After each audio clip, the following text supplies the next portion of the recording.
2, 2, 3, 3, 2, 3, 4, 2, 3, 5, 3. Antonio, how wonderful to see you! What's going on? We're having a party, dear boy, a party. Yes, a morgue party. The first of the season! Whoa, what the fuck you talking about? A morgue party? We're gonna have quite a night tonight. But first, we need to go and pick up the guests.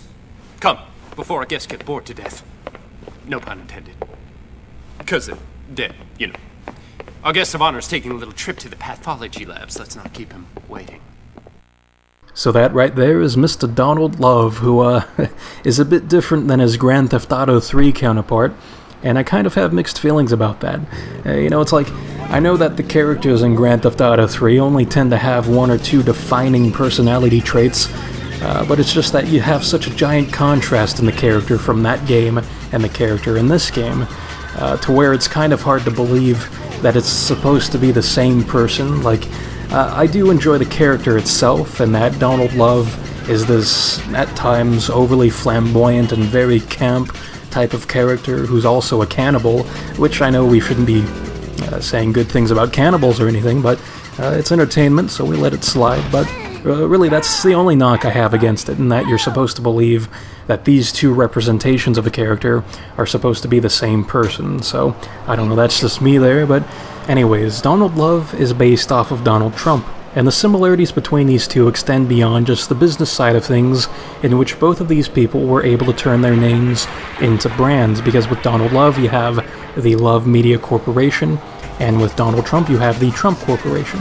So beyond that, you also have that they're businessmen turned politicians.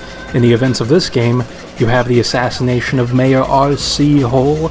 Ooh, I wonder who was behind that business there, but either way, Liberty City now needs a new mayor, so Donald Love has decided to throw his hat into the mix.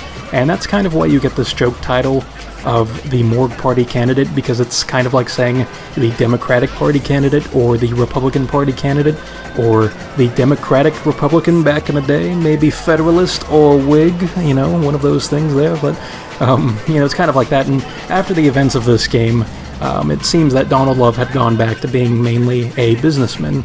Now, after the release of this game in 2005, Donald Trump continued to be active in politics and eventually became the 45th president of the United States after the presidential election of 2016. And before that, before this game came out, his most noteworthy activity in politics was in 2000, when he tried running as a Reform Party candidate.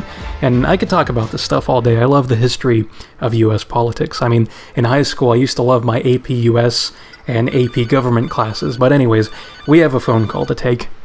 Hello? Tony, it's me, Sal. I can smell those Pirellis behind all this shit I'm in. What I want to know is why'd they get the mayor to light a fire under my ass? Listen, meet me down at the jetty. We're gonna do a little fact-finding. So we have quite a few options in terms of missions we can do in the next part, but we will continue Donald Love's mission strand by doing his next mission, which will be called Steering the Vote. So until then, I will see you next time.